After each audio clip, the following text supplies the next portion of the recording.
Hi, this is Paul. I just watched a video debunking Jordan Peterson now, and I thought I'd make a response video saying why Jordan Peterson had to reintroduce God, in scare quotes, to save science. Now, I like a good debunking, and I wish I had a cool British accent, and I actually enjoyed this video a lot. I had a lot of fun with it. One of the things that I picked up right away was realism, and I always have a little bit of trouble with realism because, especially how it's used in this video, it's kind of like truthism or what I believeism or not what some other idiot believes-ism, because real is kind of grabbing the verbal high ground around this word, and in fact there's lots of different realisms that even Wikipedia notes: Platonic realism, medieval realism, Scottish common sense realism, naive realism, scientific realism, realism in physics, aesthetic realism, lots of realisms. And if there's more than one realism, can we really have a realism? But anyway, back to the video. Jordan Peterson has a funny, and not funny haha, but funny strange idea of truth. And I thought the video did a nice job of using Transliminal 2015, which I think is probably on YouTube the clearest articulation of these beliefs of Jordan Peterson that I've been working on and processing over a number of my videos. Now, one of the things that I think this video does well and unintentionally is that it exposes, which in Greek to expose or to reveal is the word apocalypse. And some of you who know something about apocalypse also know that expose, reveal is connected with the book of Revelation, and that's going to come up a little bit later in our video. So one idea of truth, and I think what this video really does nicely a job of, is exposing how objective or realism our common idea of truth is, while saying that Jordan Peterson's idea of truth is pragmatic and therefore doesn't work. And this is what Jordan Peterson gets into when he talks to Sam Harris. And so maybe actually what this video is doing is exposing or being a little apocalyptic on our assumptions of the objective. But I couldn't find the guy's name, so I don't mean this with any disrespect, but Mr. Rational, his main argument in the video basically is Brett Weinstein. I hope I'm saying that name right. Brett Weinstein's argument in that conversation he had with Jordan Peterson and Jonathan Pageau, where he says what makes the scientific truth hierarchically superior is that it explains all the subordinate truths in a way that is logically consistent. I think this is a really good argument, and I like the way it's said, and I in fact want to use this argument throughout this video to ask if Mr. Rational's ideas are quite so clear-cut as he presents them to be, and if Jordan Peterson's ideas are quite so easily debunked. So let's continue. And if you remember my video that I did a little bit last week on C.S. Lewis, and we're going to get into C.S. Lewis again in this video, this is kind of the materialist perspective that Jordan Peterson treats in Transliminal 2015, that materialists are Newtonians because they see objects. And why they're Newtonian is that the world is full of objects, and kind of like Newtonian mechanics that works on billiard balls. Well, there's atoms and they're little solid objects, and the world is built with these atoms, and we can do all kinds of things with these atoms, and there we are. This is obviously quantum. And in one of the videos I have to do a little something on quantum because that matters, because I didn't understand what quantum was until I learned how it's used and why it got used in terms of very, very tiny particles and theory and all of this stuff. So Newtonians, the world is full of objects. These objects are real. And we're going to talk about trees falling in the woods. And so Peterson says, these materialists, they're seeing objects. And he comes along and says, being is much more complicated than that, because story governs stuff. That was basically Jonathan Pageau's argument in the video where he's talking with Jordan Peterson and Brett Weinstein. And Jordan Peterson keeps saying, we see tools. And after Jordan Peterson said that, I said, doggone it, he's right. We do see tools. Because when I walk into a mall, my eyes focus on all of the things that I'm motivated to see. not necessarily all the things are in the room, because I can't see all the things are in the room. So in other words, I'm following Augustine, and those of you who want to look at some reworking of Augustine in a contemporary frame can look at James K.A. Smith, because that's basically what he's doing. You are what you love, and in these liturgies of worship and all these kind of things, we see tools, we don't see objects. There's too many objects to see, so we filter the objects and we see tools. And then there's also these hierarchies that we're dealing with. We're kicking out dominance, we're competence hierarchies, and all these other hierarchies. So that's what Jordan Peterson says. And I think he's right. Story governs stuff. And we built hydrogen bombs. Why? We didn't walk through the forest and say, oh, look, a hydrogen bomb like a fallen tree. No, we built hydrogen bombs. Why did we build hydrogen bombs? Do we know everything? Again, watch Transliminal 2015 for this. We didn't build tiger bombs. Now, I thought, the problem with hydrogen bombs is that after you explode them, they destroy the cities and they leave radioactive contaminations and they do all this stuff. If you really want to get rid of the people, well, remember, some of you might remember back in the 80s, what was it, the neutron bomb? That was supposed to kill all the peeps and keep all the stuff. Well, I'm thinking we should use tiger bombs, because I think tigers are cool and tigers are endangered. But, if we put the kind of money that we put into figuring out nuclear weapons into breeding tigers, I'm sure we could breed lots of them. And then maybe what we should do is parachute tigers on our enemies and flood the lands with tigers, and the tigers would go around and they'd kill all the people, and they'd kill the dogs and the cats, and, tiger bombs. What's wrong with tiger bombs? Well, what story is governing this? Well, the story that we have enemies and we want to kill other people, and so that's why we develop hydrogen bombs. Well, stuff exists because there are stories behind it. That's why we make stuff. Tolkien calls us sub-creators, and this is what we do. In fact, Mr. Rationality created the Rationality channel, and on his Facebook page he says, Rationality Rules is predominantly a YouTube channel dedicated to debunking the religious and supernatural. And again, I like a good debunking now and then. When you have too much bunk around, it's good to debunk and get the bunk out of there. But apparently, Mr. Rationality feels that religion and the supernatural, now we're, going to be knocking on the door of C.S. Lewis and his book Miracles here. The supernatural needs to be debunked. In other words, it isn't real. Now, do we have a motive for this, perhaps? Well, of course we have a motive. You can't be human and think and not have motives, right? Or are you going to make that argument? Why do motives qualify truth claims? Oh, we all feel this. Well, you're just attacking Mr. Rationality because you're a pastor, and if Mr. Rationality wins, pastors lose, and then I'll have to get a job being a fireman or a dump truck driver, or who knows, or maybe I'm just old enough to get on Social Security pretty soon. So why does the needing to be debunked religious and supernatural exist anyway? Where did this come from? Well, fortunately, Freud gave us the answer to that. Life is scary because people die, and we are afraid of death, and so people make up stories to cope with the fear.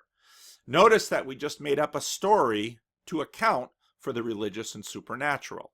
And notice also that once we have a story to account for it, then somewhere in the back of our minds we imagine, well, then we should be able to dismiss it. Okay, but there's a story and a motive to account for everything we make.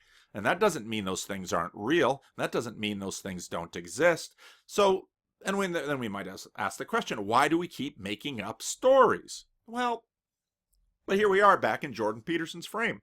And saying, well, this is exactly Peterson's point. You've got all of this stuff. And so you can't imagine truth without story. You can't imagine truth without seeing that we see tools. And you can't imagine truth without these hierarchies. And in fact, Mr. Rationality probably won't make a video about this video. He might think that this video isn't good enough, or probably he doesn't think I'm, really worth making a video about, because making a video about me won't get him extra views. Oh, there's motivation. He might leave a comment, which would be fine if he did. I'd love to sit down and do a video with Mr. Rational. That would be fun. But Rationality Rules has 35,000 subs, and I've only got 4,000 subs. And in the YouTube universe, he is up the hierarchy from me. Now, it's interesting that he also picked on Jordan Peterson, who is up the hierarchy from him. So in other words, the hierarchy is looming in our little universe. and motivations are lurking. And do we really pay any attention to all of this? Yes, we do. Why? We think this is real. So what does realism really mean? What do you really mean by real? It's a funny word, real. And in fact, if you look at Rationality Rules, I can learn some things about what is ruling rationality in this case. And it seems to be some sort of hierarchy. And I'll notice that his Jordan Peterson debunking video is shooting up fast. That's good. And I've done the same thing in my channel, talking about Jordan Peterson. Talked about, gave me 4,000 subscribers when it was just the Freddie and Paul show. We had 15. And are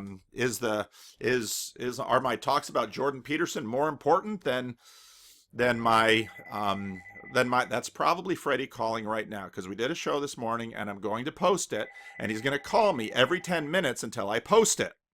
Now you have a little window into what life as a pastor is like. I don't even have to look at the phone and know that that's Freddie, and I was too stupid to not unplug the phone before starting this video. But here's Mr. Rationality, and I think he's doing something very rational, something very human. In fact, this is completely rational if Mr. Rationality is motivated to put his message out there. And I think Mr. Rationality is very real, and I think Mr. Rationality's motivations are very real, and I think they're fine. He is playing this game just like the rest of us, and it's a real game, tree, bark, roots, or not. So why make a channel about people's false beliefs? Well, now this is going to get kind of interesting, because we say, well, people's beliefs don't hurt anyone. Sticks and stones can break my bones, but words will never hurt me, which has never been true, because actually we are afraid of beliefs when lots of people believe them. And that's where we have, religion and superstition and the supernatural. And we're bothered by all these people who believe in these things, because all of these people have clout, or maybe just a few people who believe in them have power. So, for example, if someone sitting at a nuclear button thinks the world would be better without another country and presses the button, well, that's a belief to contend with. And so, yeah.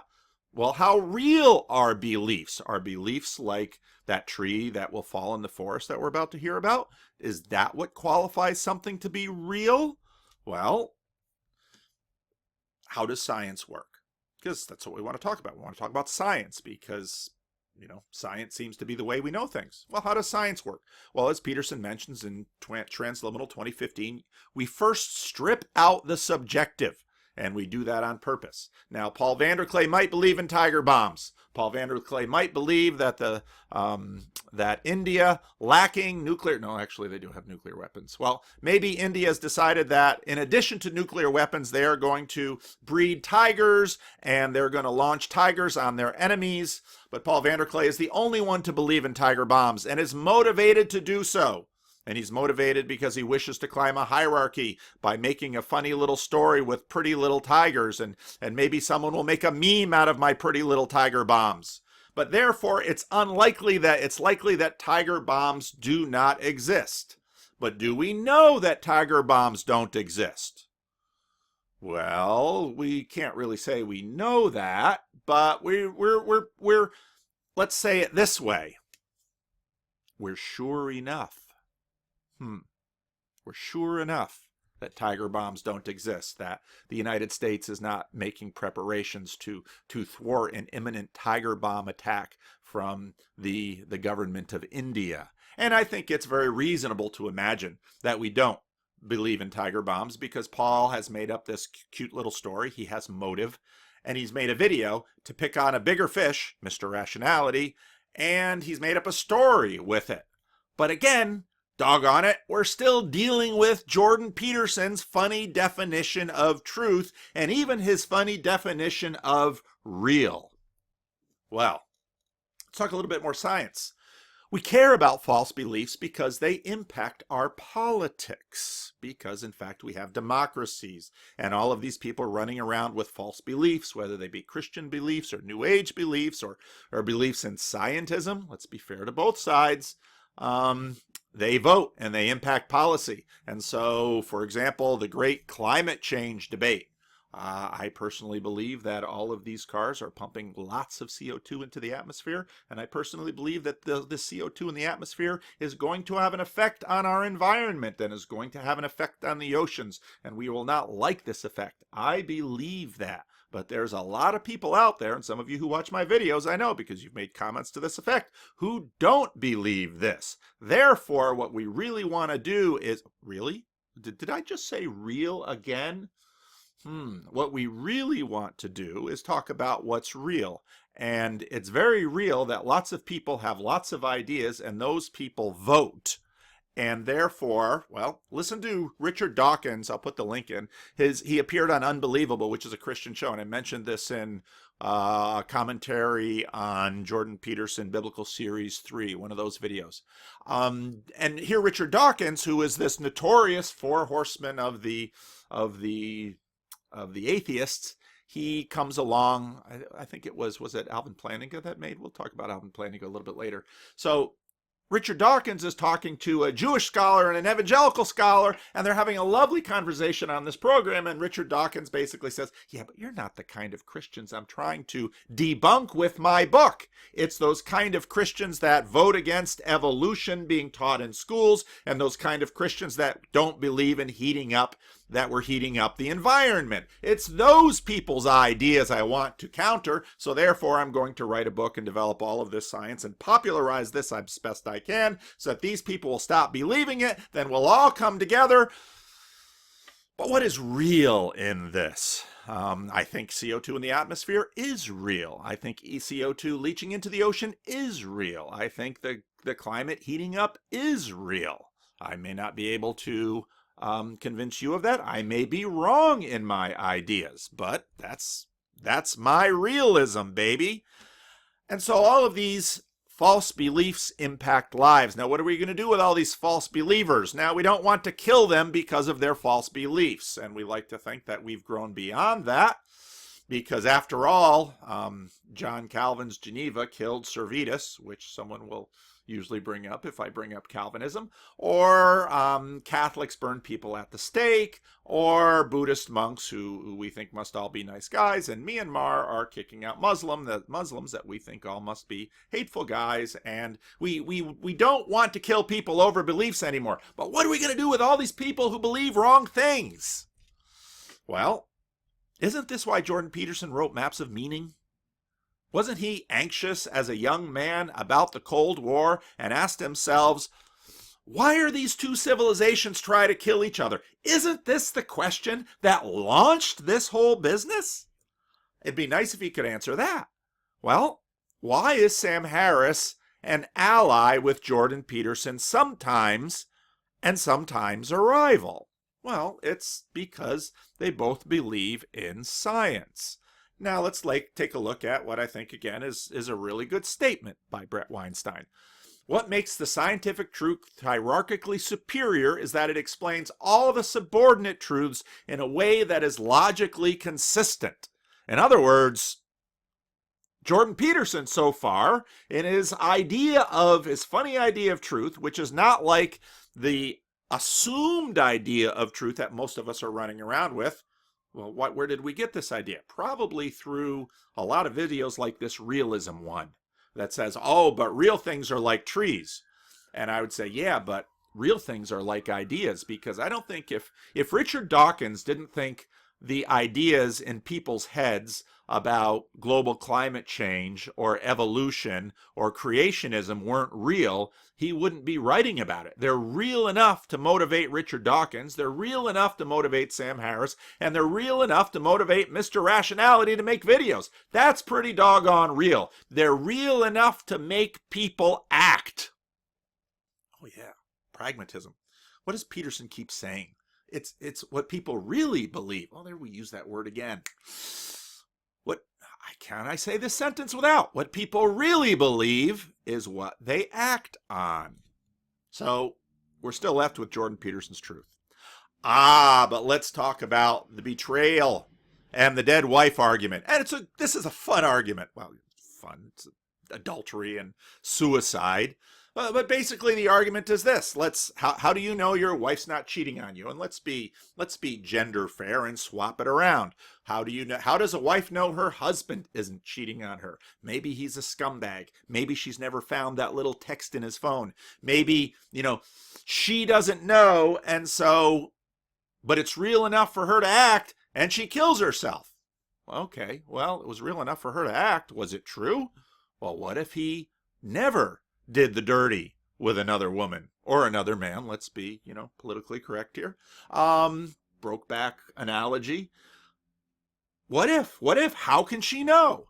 Well, let's take a look at Mr. Realism's argument here, because this is where he kind of comes to the climax of his video, and see what he says. True that she was having an affair. That move is not open to you, and yet you're acting like it is. Now, in my opinion, this application of the reductio ad absurdum technique annihilates Peterson's assertion. It's simple. If one was to commit suicide because their partner was cheating on them, the act of suicide wouldn't make their partner's cheating on them untrue in the realist sense. Sure, it would make it untrue in the Peterson sense, but it wouldn't in the realist, period. If a tree falls and nobody hears it, it still makes a sound. It still emits vibrations. Now, with Peterson... Okay, let's pause there. And let's talk about the tree. So a tree falls. This is realism, okay? His brand of realism. He hasn't defined it, but I think we kind of know what he means. His brand of realism is a tree falls in the forest, does it make a sound? If nobody's there to hear it, it still makes a sound. Well, how do we know that? Well, you see evidence that the tree fell. You're walking along in this dark forest that nobody ever goes to anymore, and you find a fallen tree, and you can say, when this tree fell, it made a sound. And I think that's very reasonable. And you know by experience and science that falling trees make sound in space with air. Now, we might say that a tree falling in a vacuum makes no noise, but because trees don't grow in vacuums, trees that fall make noise. But let's pause and slow down our thinking. I'm reading Alan Jacobs' new book, How to Think. I'm in chapter 1 so far. I'm really enjoying it. What have we done here? We have inferred that when this tree fell, it made a sound even if no one heard it. Now, that's not a bad inference. That's a good inference, but it is, in fact, an inference. And you also accept, and let's be fair here, because I don't know how many of us have heard trees fall. A lot of you city dwellers haven't. I've heard a few trees fall in my life. I was sitting in my office here one day, and I heard this enormous crash, and I jumped up out of my chair and ran out to the street, and here a tree had fallen over into the street. I heard the tree fall. I didn't see it fall. I went out. The tree had fallen. And when I got outside, I met someone who saw the tree fall. I heard it, but he heard it and saw it. Whew. Now, this whole line of inference, however, has had a whole lot of people connected with it. In fact, we also accept this testimony in this way through a chain of evidence, through more people again. Now let's look at the realism article. Let's look at the realism argument here. That, okay, this woman heard it, or this man, they figured this out. Now, where's he going to go next with this? Peterson's definition of truth thoroughly addressed, I want to ask a potent question. Potent? Why does Peterson want to nest not only our perception of realist truth, but realist truth itself within Peterson truth? Is it perhaps possible that he has a motive? Is it possible he has a motive? And right here, in a sense, he gives up the game with this argument. It's like, your video could have been a lot better if you hadn't brought motive into it, because you know what? We're back in Peterson land. Why do people keep bunking up our science with their motives? Because we imagine that when the tree falls and it makes a sound, there's no motive in that. It's just real, right? But Peterson has a motive. All right, Peterson has a motive. Well, Mr. Rationality has a motive. I have a motive. Sam Harris has a motive. Richard Dawkins has a motive. Richard Dawkins lets Christians on a Christian radio program that's about apologetics slide when he figures out they're not arguing for Christian Science. He has a motive. Now, why do people keep bunking up our science with their motives? Well, how did science come to be? We didn't run into science like we run into this fallen tree. We made science. People made science. Well, did people have motivations when they made science? Yeah, motivated people made science. Well, what were their motivations? Do the motivations of people who made science undermine the validity of science itself?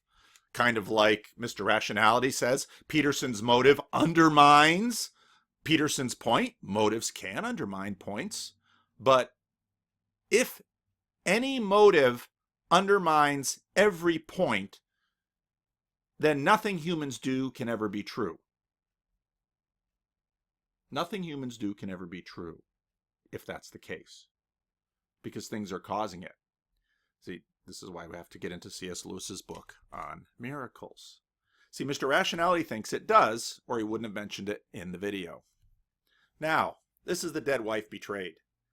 Her lying, cheating husband knows it, and the woman or man he slept with knows that he cheated on her.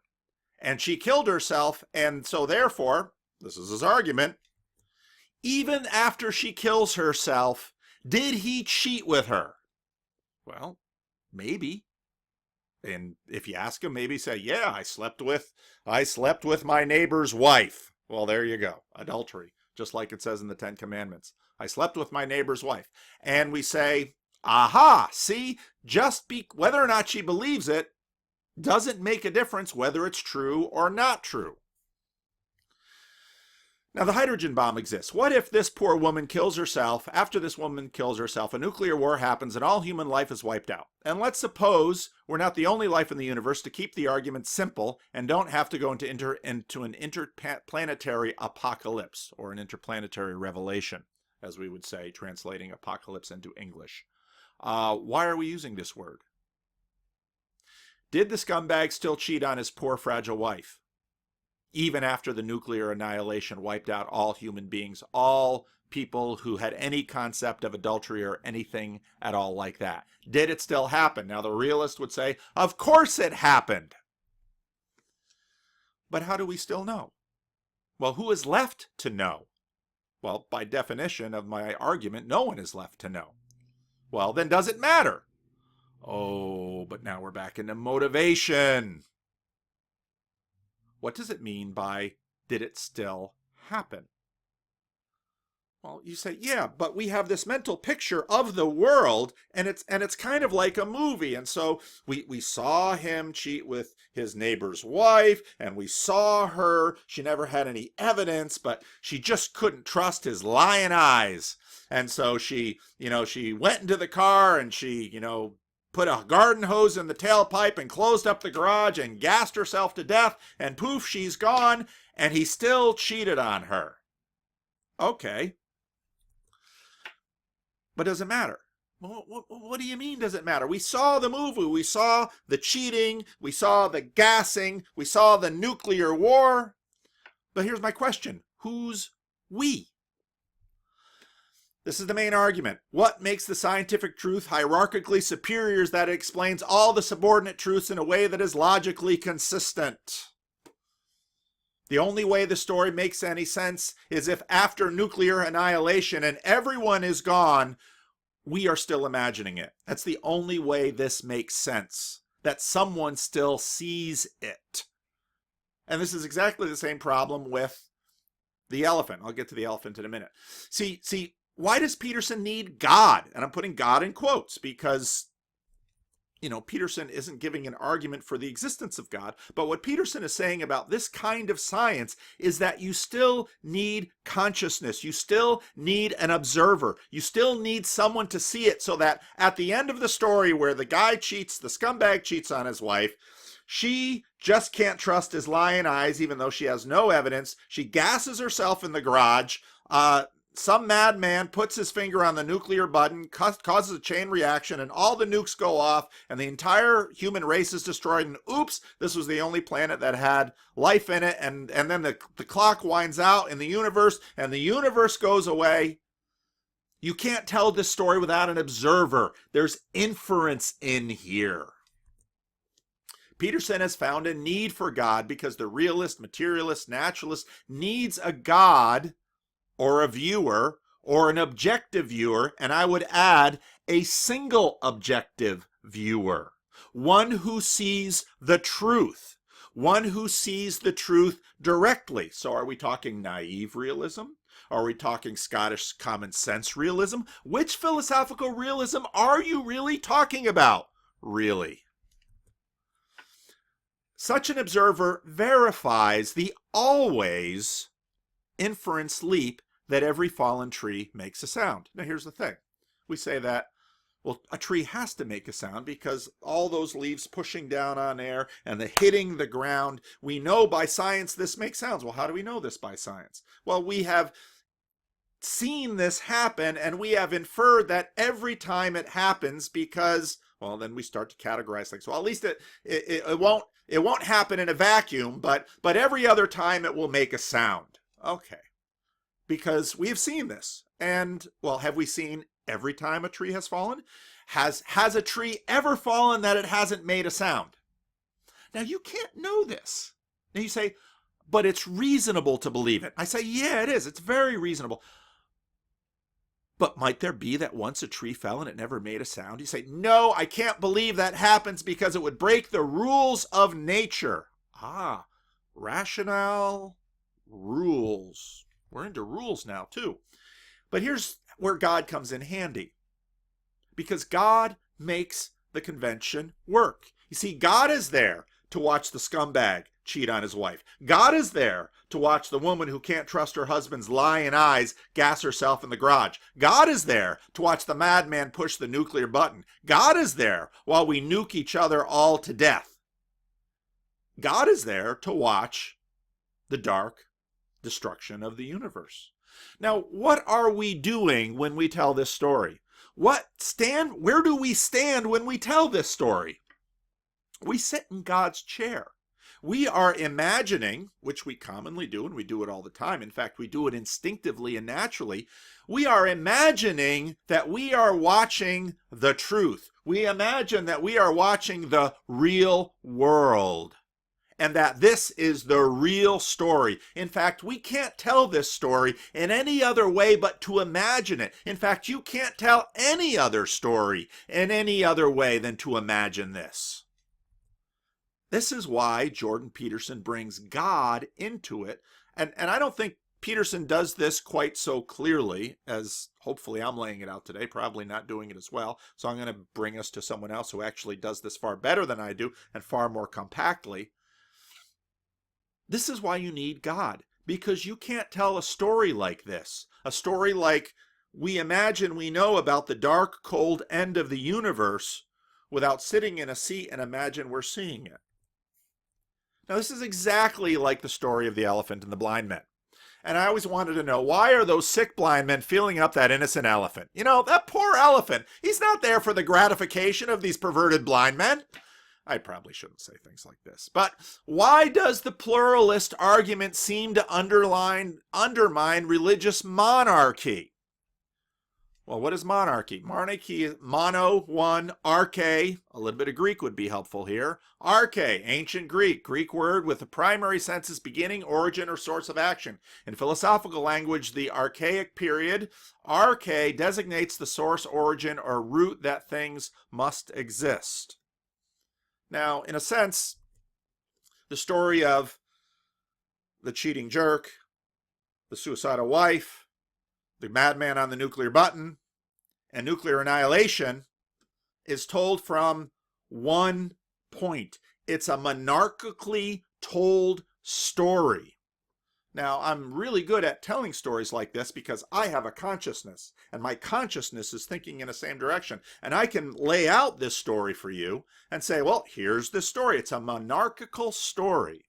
And the story of the blind man and the elephant. And we say, you see, none of us can see the whole truth. All of us can only see the piece of the elephant that we're feeling up. All right. But the story only works if you already see or know what an elephant is. If you want to hear versions of this, read Leslie Newbegin. Do I have his book right here? I think where's Leslie Newbegin's book? Sorry. See, I'm a crappy video maker. Read Leslie Newbegin. Tim Keller gets this from Leslie Newbegin. You can't tell this story without already knowing what an elephant is. If you undermine, and this is where this gets really interesting in terms of monotheism and a singular viewer, if you undermine theistic monarchy, you lose the elephant again. And all you have are a bunch of blind men arguing about this thing that they're touching. You have the same problem with theistic watchers. So in other words, when C.S. Lewis goes through his book Miracles, he says, I'm going to presume monotheism, because in many ways polytheism isn't really the same thing. You have all the same problems in polytheism that you have in democracy, because none of the gods can see the whole truth. And in fact, science requires someone to see the whole truth. Science requires that we are all imagining there is a singular truth. This is why science develops behind an entire culture that's been formed by what? Monotheism. This is why science grows out of the Abraham religions and not so much out of some of these other religious systems. Because science itself has embedded within it, has it nested within itself, this monarchical view of reality that says every time a tree falls, it makes sound no matter what, because you're imagining an objective viewer will stand there and say it. Now, two people are sitting in my office and the tree falls outside my door. I get up and rush to the door and say, I heard the tree fall. Another person says, I didn't hear that tree fall. I don't think that tree fell at all. Maybe that's my neighbor. Maybe that's my neighbor saying, there's no tree in the road. I don't have to clean that up. I don't have to pay if that tree fell on someone's car. Say, aha, you're motivated by a story you don't want to pay. Yeah, and this was why we imagine a completely objective, all-knowing viewer. Completely objective, all-knowing viewer? But that's just another word for God.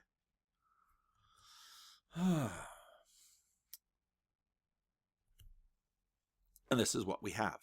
And this is why Peterson has to reinvent God, and he'll keep him in scare quotes in a sense, and he'll be an agnostic about him because he can't demonstrate him within his pragmatic epistemology. But you can't have science without some kind of monarchical, singular viewer to establish this real that you're talking about.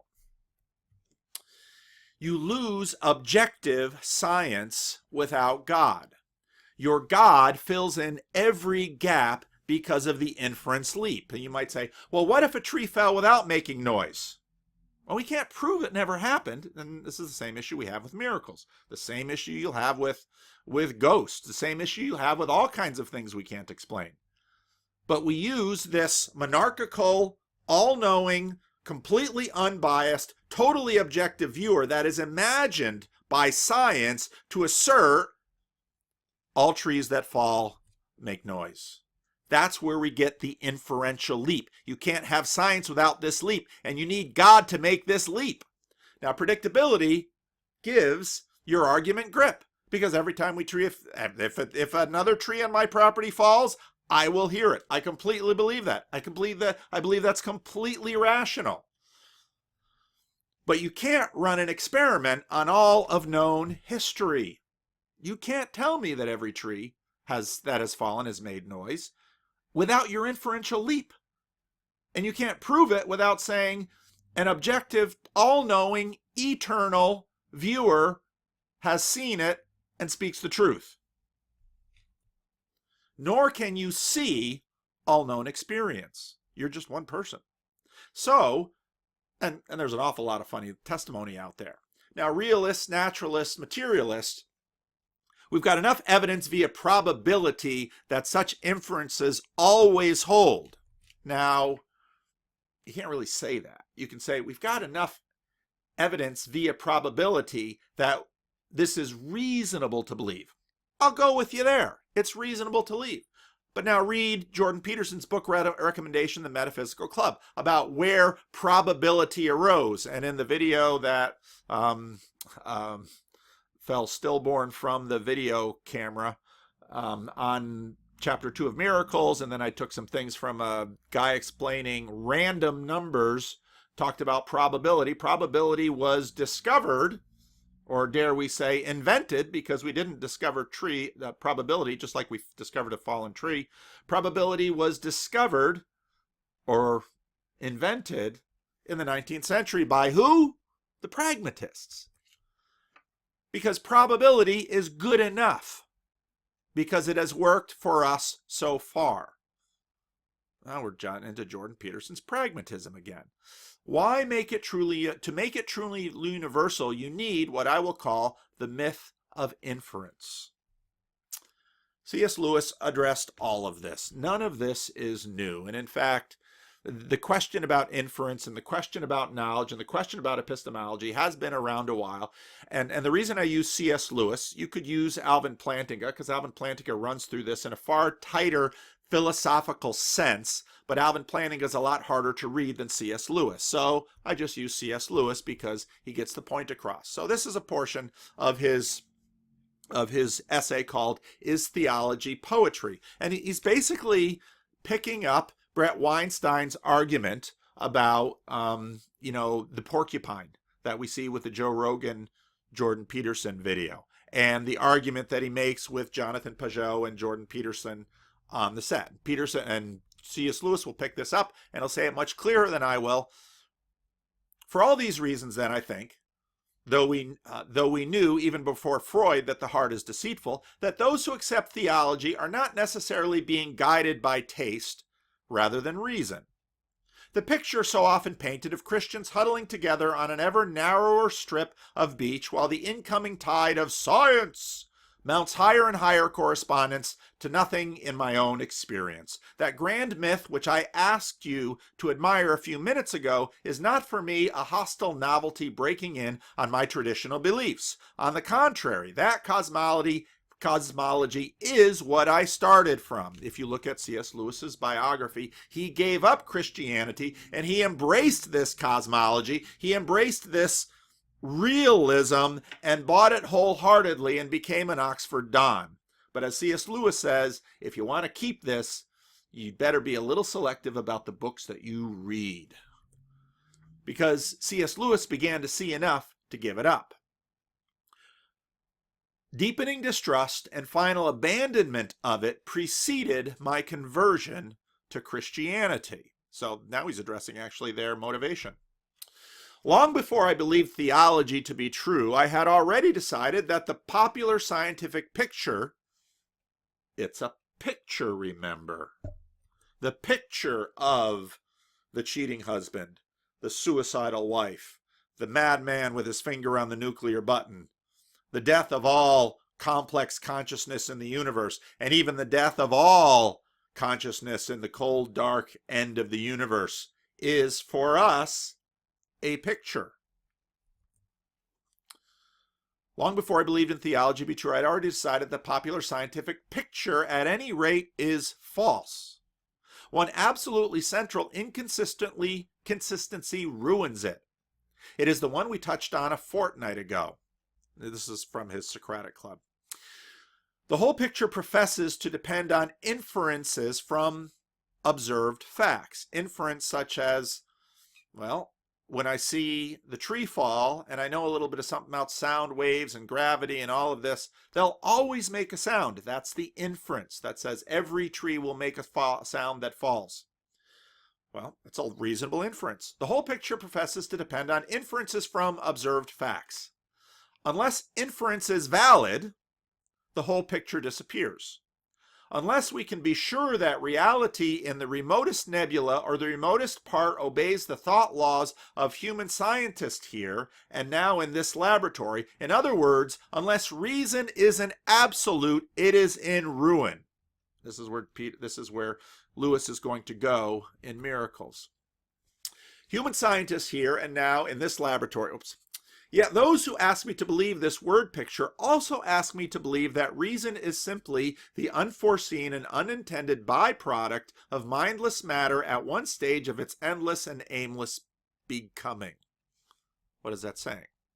Well, there is no reason guiding ensuring that our faculty of inference is true and always trustworthy.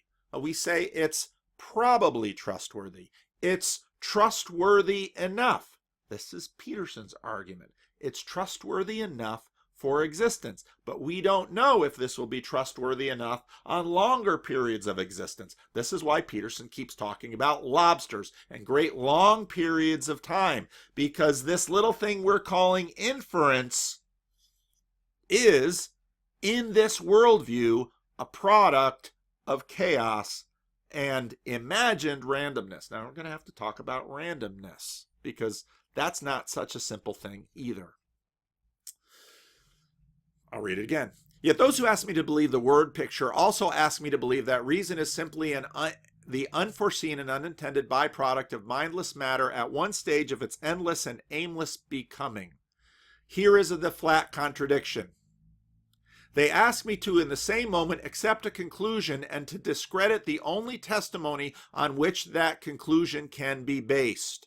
The difficulty is to me a fatal one. In other words, how do you know it's true? How do you know that inference, this power of inference that we're doing, is true? We already know people use inference wrongly. Well, the only way it works is if there is this objective observer who not only knows and sees the whole picture, but always makes inference right. And you've already taken him off the table. This is why Jordan Peterson puts him back on the table and why it annoys the people who've been trying to keep him off the table. The difficulty for me is a fatal one in the fact that when you put it to many scientists, far from having an answer, they seem to not even understand what the difficulty is, and this has been my experience as well. Difficulty assures me that I've not found a mare's nest. Now, this is a lovely old saying. Go ahead and Google it. Find out what a mare's nest is. It is exactly what you imagine. A mare is a horse. If you walk around and you see horses' eggs, well, they're not horses' eggs. Why? Well, it's a mare's nest. Well, there's no such thing as a mare's nest. And C.S. Lewis is saying, well, here's the point. They seem to not understand what the difficulty is. Assured me that I've not found a mare's nest, but detected a radical disease in their whole mode of thought from the very beginning. The man who has once understood the situation is compelled henceforth to regard the scientific cosmology as being, in principle, a myth. It's a story. Though no doubt a great and many true particulars have been worked out into it. And no doubt this is why I try to use the audiobook. A great many true particulars have been worked into it. This is a myth. This is a story. We're back in the frames. I was taught at school, when I had done a sum to prove my answer, the proof or verification of my Christian answer to the cosmic sum is this. When I accept theology, I may find difficulties at this point or that in harmonizing it with some particular truths that are embedded in the mythical cosmology derived from science. But I can get in or allow for science as a whole. Granted that reason is prior to matter, and the light of that primal reason illuminates finite minds. This is essentially the much longer version of C.S. Lewis's book Miracles. I can understand how men should come by observation and inference to know a lot about the universe they live in. Trees that fall make sound. I agree. It's very reasonable. But you know it by the myth of inference. If, on the other hand, I swallow the scientific cosmology as a whole, then not only can I not fit in Christianity, motive, I cannot even fit in science. If minds are wholly dependent on brains, and brains on biochemistry, and biochemistry in the long run on the meaningless flux of atoms, I cannot understand how the thought of those minds should have any more significance, maps of meaning, should have any more significance than the sound of the wind in the trees. And this is to me the final test. This is how I distinguish dreaming from waking. When I am awake, I can, in some degree, account and study my dream. Read Jung. Oh gosh, he goes into a lot of dreams. The dragon that pursued me last night can be fitted into my waking world. I know that there are such things as dreams. I know that I had eaten an indigestible dinner. I know that a man of my reading might be expected to dream of dragons. Tolkien is sitting there reading The Hobbit to him. But while in the nightmare, I could not have fitted in my waking experience. The waking world is judged more real because it thus contains the dreaming world. The dreaming world is judged less real because it cannot contain the waking one. This is this argument. Lewis is basically saying you can fit science into myth, but you can't fit, you can fit science into the bigger world. Science is the smaller world. It relies on the bigger world. It relies on the bigger story. It relies on the objective, monarchical, unbiased viewer for the entire thing to work. Now, ask the pragmatist. We can't get there. We can only get there via probability. And every argument that debunks this is based on probability. We say, well, we can trust our inference is good enough because it seems to work. And this is exactly where Peterson goes in terms of his saying, yeah, but how long will it work? We're only living 80 or 100 years, and his civilization is maybe only 10,000 years, and we've had these stories for maybe a little longer than that. But the lobster hierarchy has worked, so that's more real than this other story. See, Peterson's not disagreeing with this. He's just saying, yeah, but you're skipping over a lot of these pieces. And that's exactly what C.S. Lewis is saying. And this is why Lewis says, I can't believe this brand of realism. For the same reason, I am certain that in passing from the scientific point of view to the theological, I have passed from dreaming to waking. Christian theology can fit in science, art, morality, and the sub-Christian religions. The scientific point of view cannot fit in any of these things, not even science itself. Why is Mr. Rationality working hard to debunk the supernatural? Because he doesn't believe the supernatural is real. Supernatural cannot fit in his world. If one supernatural thing happens, you have to abandon Mr. Rationality's world. If one supernatural thing happens, you don't have to abandon Christianity, and you don't have to abandon science, which gets back to chapter 1 of C.S. Lewis's book on miracles, why he begins with a ghost story. The scientific point of view cannot fit in any of these things, not even science itself. I believe in Christianity as I believe the sun has risen, not because I see it, but because by it I see everything else. I've probably read this quote 20 times, and it wasn't until after I watched Mr. Rationality's video and walked through all of this stuff that I much more fully understood what Lewis is saying here. So I have to give Mr. Rationality credit. He really helped me. And that's why, to me, this is a fun game. And I hold no ill will against Mr. Rationality or his video. I'm glad he made his video. I'm glad he's got 115,000 views. I hope this is the most successful video he's ever made. And which is why, even though, I don't know, 3,000, 4,000 people maybe total after 3 months will see this video, no big deal. I'm not worried about it. Mr. Rationality helped me because what it shows is that C.S. Lewis's picture where he draws this whole thing and says, I believe in Christianity because by it I can see everything. Well, why? Because by it I'm getting a little closer to see this monarchical view of reality that actually, in fact, all the scientists are using and asserting, but not really owning up to. At least Peterson is owning up to it. And this is why Peterson calls Harris and Dawkins and Mr. Rationality, I assume, but Mr. Rationality's lower on the hierarchy than him, so he's not going to get. This is why he calls them Newtonians.